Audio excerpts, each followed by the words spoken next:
Good morning, everyone, and welcome to Bandelier National Monument. I'm about 1.5 miles from the main parking area and trailhead. I'm gonna climb up some ladders now. This is the first of 2 or 3 ladders here, I think. This national monument is located in northern New Mexico, not too far outside of the town of Los Alamos. And in this video, we're gonna be exploring this park a little bit, this national monument, and then also some other stuff in and around Los Alamos. Wow, look at this. These steps chopped into the rock, cut into the rock.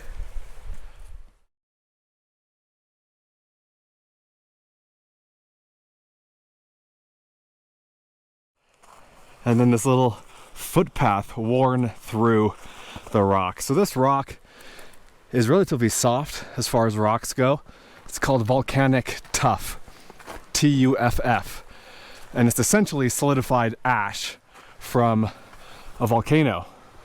The volcano is over in this direction. It's called, well, now it's called the Valles Caldera National Preserve. And more than 1 million years ago, that volcano erupted twice. Each time it erupted, it spewed out a bunch of ash. About 73 cubic miles of ash each time. For reference, the 1980 Mount St. Helens eruption spewed out half a cubic mile. So this is, a few hundred times more ash than that. Okay, this is the main deal here. This is the highest ladder. Wow, that's amazing. We're climbing up toward a cliff dwelling inside of an alcove that would have been inhabited by the Ancestral Puebloan people from about 1150 AD to about 1600 AD. There are signs down below saying, don't do this hike, or don't climb up here if you're afraid of heights. I think that is a good warning to possibly take heed of. Wow. Look at that. This cliff dwelling is 140 feet off the ground. And we can see it, well, we can see the alcove up there. And we have I think the third and final ladder here. Again, don't look down if you're afraid of heights. Oh, I guess we have one more ladder. This is number 4, but it's a shorty. Unreal. I'm the first one here this morning. I got up before sunrise and wow.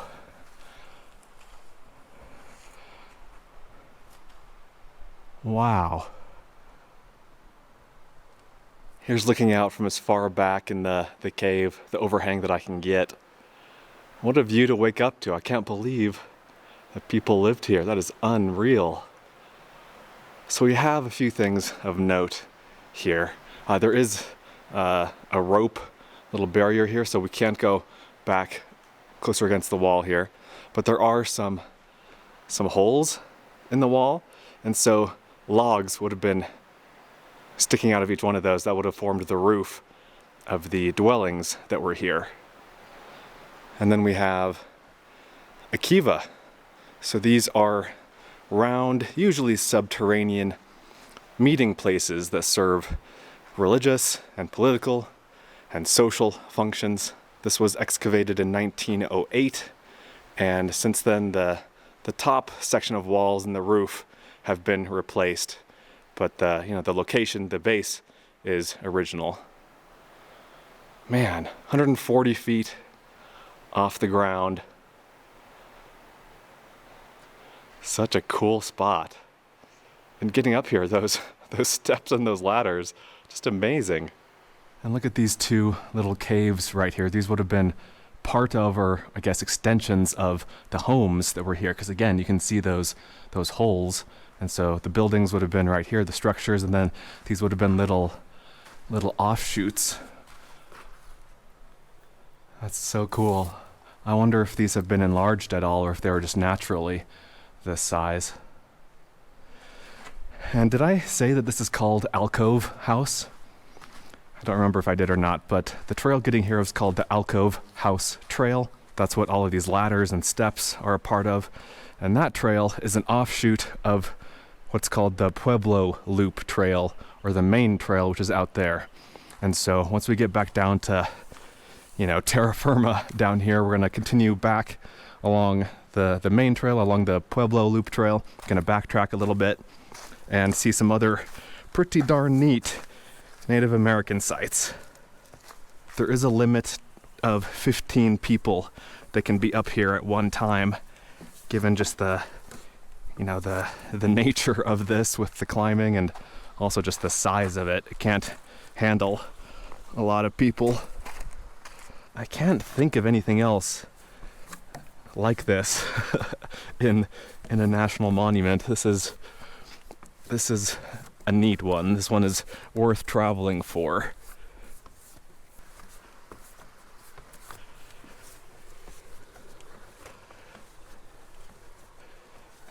And archaeologists aren't entirely sure about the function of that place. It could have just been a lookout, because obviously it's high on the canyon wall and had a nice view, or it could have just been a cool spot to live. Who knows? This is one of those trails that I'm kind of amazed that they let us do, kind of like Half Dome in Yosemite. It's just a little bit sketchy, and it's amazing that in today's litigious society we can still do stuff like this. Better get on it while you can. All right, back on solid ground. And from the ground here, you can really get a good perspective of just how far up that cave is. You can see the couple of sets of ladders right there. And there's the alcove.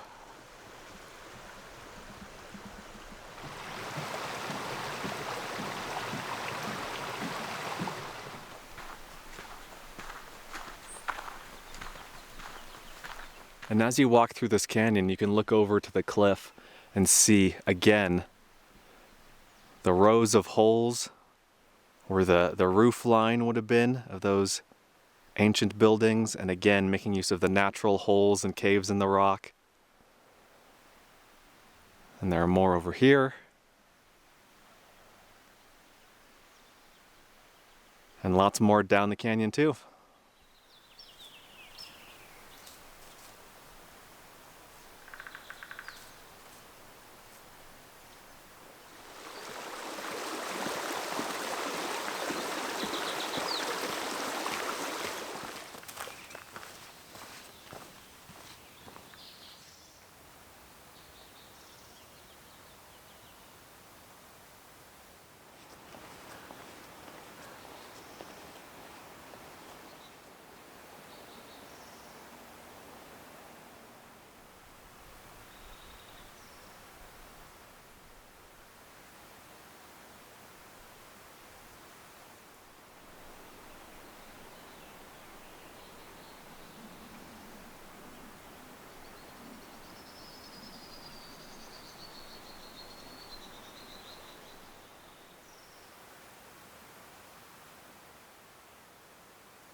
Behind me are the ruins of Long House, and it would have extended along this cliff for a couple hundred feet, basically being the ancient equivalent of an apartment complex.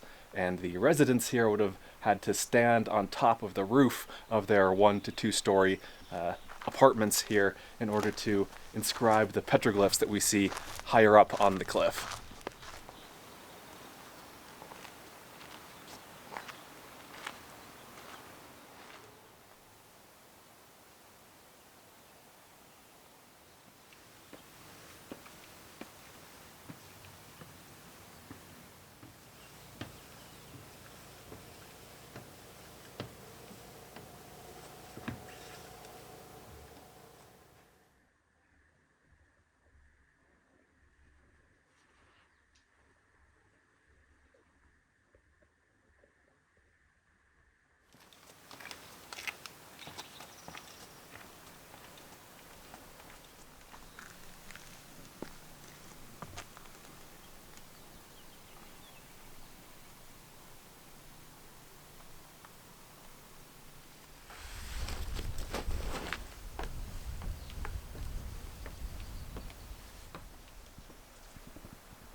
That was a great place. I enjoyed that more than I thought I would. There were more ruins than I thought there would be, and I spent more time there than I thought I would, and I really enjoyed it. I also met a subscriber, a viewer there, along with his wife from Los Angeles, so shout out to you guys if you're watching this. I've now driven about 25 minutes outside of the National Monument, of Bandelier National Monument, and I'm in the city of Los Alamos now. Now, Los Alamos is basically known by most people for one thing, that being the location where the Manhattan Project was located. So in 1942, Brigadier General Leslie Groves chose this spot as the place where America would develop the atomic bomb. So it was a school back then. It was a school, and this spot was chosen because there were buildings already here, there was good access to water, it was remote, and it was also located on a mesa, and so all the entrances could be secured. All the roads going in and out could have, gates and guards at them to protect this highly secretive, highly sensitive area and project. And Los Alamos remained a highly secretive and guarded and closed off town until 1957, when it opened up and it became an actual town that anyone could visit. Now, there's still Los Alamos National Laboratory. It's located south of town, and people, regular civilians like you and me, can't just go in and out. It's still very highly guarded there. I think you can go and visit there on certain tours, visit certain areas on tours, but we're not doing that today. Today we're going to visit some of the Manhattan Project related sites in town here, starting at a pond. I'm at a pretty little park in the center of Los Alamos, and this pond is called Ashley Pond. Right next to it is this building, which is the visitor center for the Manhattan Project National Historical Park. It's funny that this pond is called Ashley Pond because the founder of the school, of the Los Alamos Ranch School, which is what this was called before it was bought by the government, his name was Ashley Pond, and so the boys of the school named the pond Ashley Pond. In the winter months when the pond was frozen, the boys of the school would cut ice from the pond and keep it in what was then a little building right here, an ice house right here, so that they'd have ice for the rest of the year. And it was actually in that ice house that the core of the first atomic bomb was put together, was assembled. And then it was taken to the Trinity test site in southern New Mexico, where it was detonated. And that was the first atomic blast, the first nuclear bomb set off in July of 1945. And then across the street from the pond and visitor center, we have a statue of two famous folk on the left here. You might recognize this fella. This is Robert Oppenheimer and Leslie Graves, played in the recent Oppenheimer movie by Cillian Murphy and Matt Damon. And I'm not an expert, I haven't even seen the Oppenheimer movie, but I believe Groves was over the entire Manhattan Project, and then Oppenheimer was basically in charge of the science-y part of it. Continuing further up the path, we have a couple of interesting historic buildings here. This is the Romero cabin, built in 1913 by a local homesteader, and then it was moved here to this little park in the 80s. Interesting design. I don't think I've ever seen one quite like this, with the logs on the bottom and then these sort of vertical shingles up on top. And then next to it is the fire cache building. So wildfires back in the day did, and continue to do so today, ravage the area, come through the area. And so this was built to house firefighting equipment in the 1920s. And the bricks here, the stones used to build this, were taken from the ruins of an ancestral Puebloan building or house or village. And like the ruins that we just saw in Bandelier National Monument, this again dates back to that 1100s to 1600s time frame. And then coming to the end of our little walking tour here in downtown Los Alamos, this is the Oppenheimer House. This is where Robert Oppenheimer lived while he was in town working on the Manhattan Project. It seems to be locked. You can't go inside. I imagine there are tours at some point, but the house is fitted out with period pieces, so furniture and books and everything from the 1940s. some scenes in the Oppenheimer movie were actually filmed here, and I believe that the film crew actually left some of the furniture, some of the period appropriate furniture in here that you can see, again, if you're on a tour. Los Alamos is a nice place. It's a pleasant little town, or little city, really. Population's about 20,000 and elevation is about 7,300, so it's high enough to not get too hot in the summer, but you know, get some seasons, get some snow up here also. And there are also some good restaurants here, at least according to Google Maps, and so I'm going to enjoy one of those right now. I saw an Asian noodle and dumpling place not too far away, so we're gonna walk over there and get some lunch.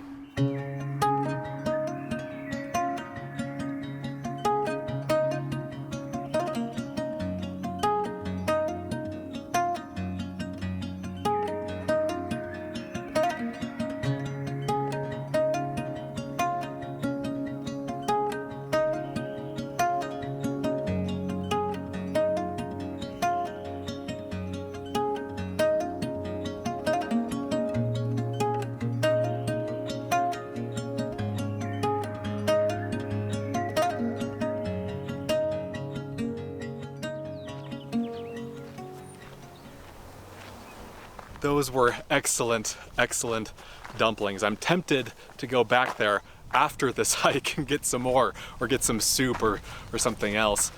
I lived in China for 2.5, 3-ish years when I was a teenager, and so I know a good dumpling, and those were really good dumplings. This trail that I'm doing is just kind of on the outskirts of town. In fact, it starts in a neighborhood, the edge of a neighborhood, and it goes through a burned area. Large chunks of the mountainside here have been burned. I believe the fire came through here in the year 2000. And here we are nearly a quarter of a century later, and there's still that burned evidence all around here.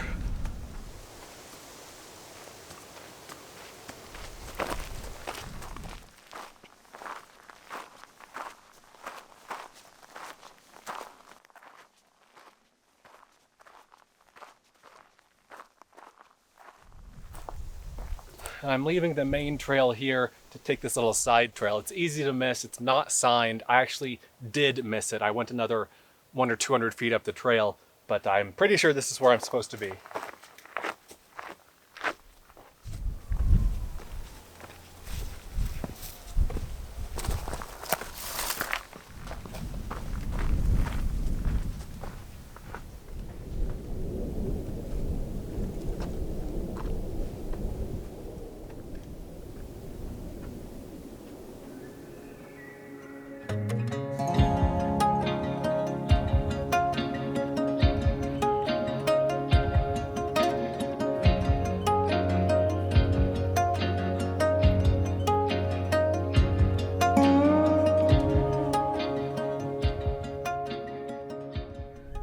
Cool little natural arch, and I think it is called just that, just natural arch. There's no other name to it.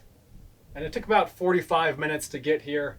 It was about a mile with about 500 feet of elevation gain. Again, not huge. It's maybe 10 feet high, but unexpected. Like, you can't really see this from the trail down there unless maybe you know like exactly where and when to look at it. But mostly you just kind of go all the way here, come almost all the way here, and then on that last little rise is when you finally see the arch. Great views of Los Alamos over in this direction. Nice mountain views. In the other direction, still a little bit of snow on them over there. And more cliffs, more rocks. Beautiful. Getting here was a little bit tricky, so you follow a good trail for most of the way, but then, like I said and mentioned earlier, you do have to cut off at an unmarked spot and go follow a pretty faint trail the rest of the way. And I'm glad I had a GPS track. It'd be pretty hard to follow that trail without a GPS track, so I highly recommend one if you do consider doing this.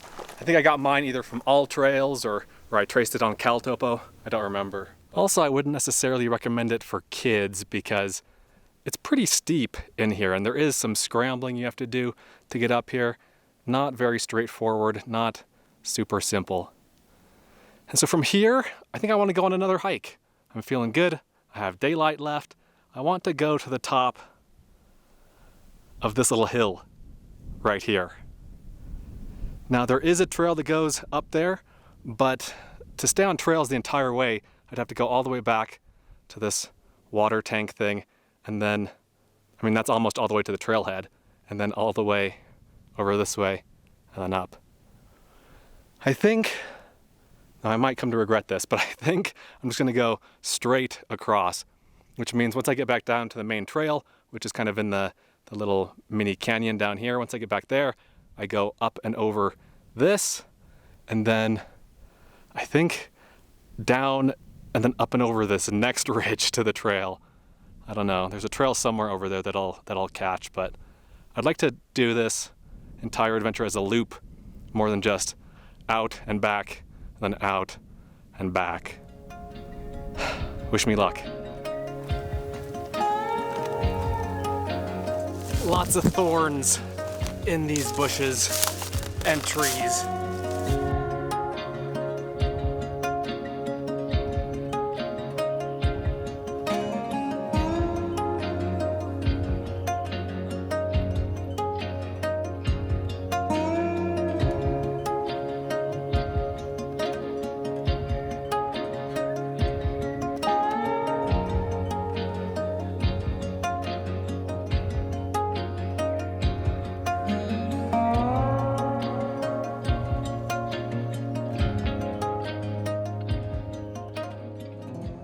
This has been a great hike to an absolutely amazing viewpoint overlooking Los Alamos, and I wanted to hike to the top of this little mountain, which is called LA Hill, I think, because it does have these amazing views, and we can see a lot from up here. So over here we have the modern Los Alamos National Laboratory,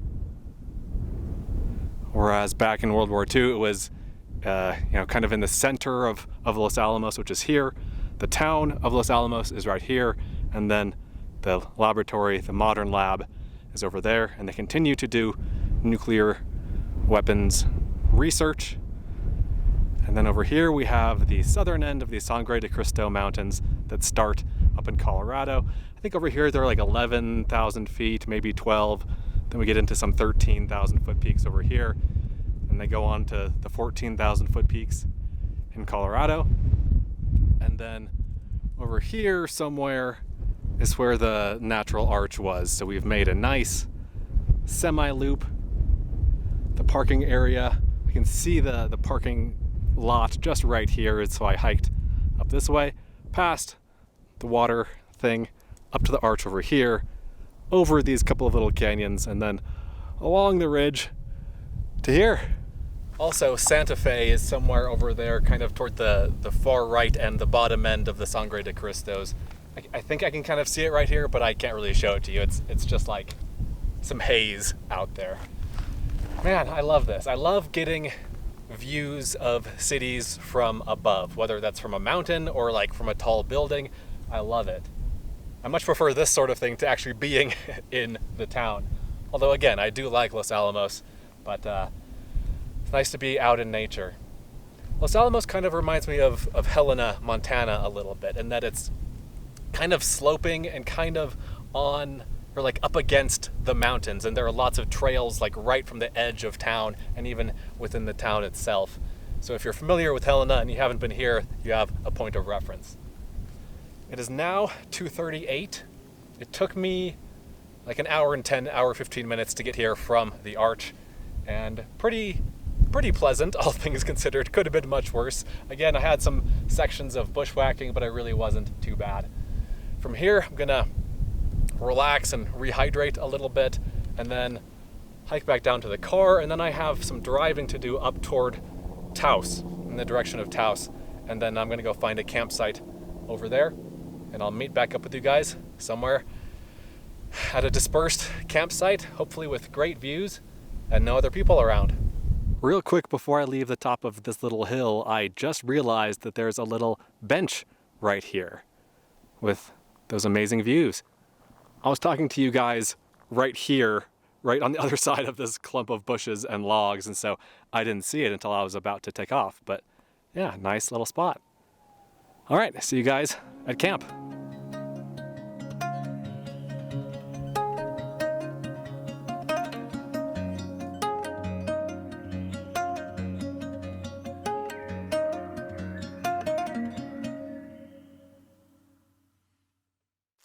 Well guys, this is an absolutely spectacular spot to spend the night, and just in time too, because the sun is, as we speak, setting behind the little ridge behind camp here. It just does not get much better than this. Well, that's not true. It does, because the campsite itself, like where I'm parked, is not that great. It's not super flat. There are some prickly plants over there. It's a small space, but I mean, who cares? This is unbelievable. Let's go get a closer look at the river. I'm standing on a little rock outcrop just on the edge of the canyon, just behind camp. And there is the river down there. That is the Rio Grande. The same Rio Grande that starts up in the mountains of Colorado, flows through New Mexico, and then forms the border between Texas and Mexico. And I'm not going to go into too much details or wax too poetic about this place because we're going to be exploring it in a lot more detail in the next video. But there are a few loose ends from today's adventures that I wanted to wrap up before we finish this video. So as I was driving through Bandelier National Monument this morning, as I was driving to the Trailhead, to the visitor center, I passed a sign that said, "Scenic Overlook, 506 feet." So 506 feet away down the road was the turnoff for the scenic overlook. And I keep thinking about that because why on earth is it 506 feet? Why wouldn't you just either lie and say 500 feet, who cares about the extra 6 feet, or why wouldn't you just put the sign 6 feet further up the road and have the sign say 500 feet? I don't understand why the sign said 506 feet. And that's just been like chewing away at my brain all day. And it was the same going the other way. When I drove back out of the canyon, there was another sign for the same turnout. Same thing. Scenic overlook, 506 feet. Another thing, the second thing that I wanted to mention, let me know if you have any insight to that, because I'm stumped. The second thing I wanted to mention is when we were up on LA Hill. So the LA obviously is for Los Alamos, and you may be familiar with various towns around the West that have a letter or a couple of letters up on the hill above town, either for the town or for like the high school or the local college or whatever. Well, it's called LA Hill because there was an old LA on the side of that hill for Los Alamos. Except it's just barely visible. Like if you know where to look from certain places in town, you can see it. I was able to see it today. But it's the kind of thing that, you know, they don't really keep it nice. And so I flew the drone, or when I was flying the drone on top of LA Hill, I flew it over the LA. And so I'll put that footage here. And then above that, various graduating classes had painted on the rocks the year that they graduated. That's something else that you see occasionally throughout the West. And so I'll put that footage here also. And then finally, I wanted to wrap up my thoughts on Bandelier National Monument. Really, really, really neat place. In my mind, it's kind of a mix of Chaco Canyon, which is like the major Ancestral Puebloan settlement in the Southwest. Basically, it's in kind of northwestern New Mexico. I've been there a couple times. I'll put links to those videos down below if you want to see it. A mix between that and the cliff dwellings, the cave dwellings in central Turkey, in Cappadocia. Now, maybe I lost some of you there, but you've maybe seen pictures of these just like amazing rock cones, almost like points that people have hollowed out caves in, and they used to live in there.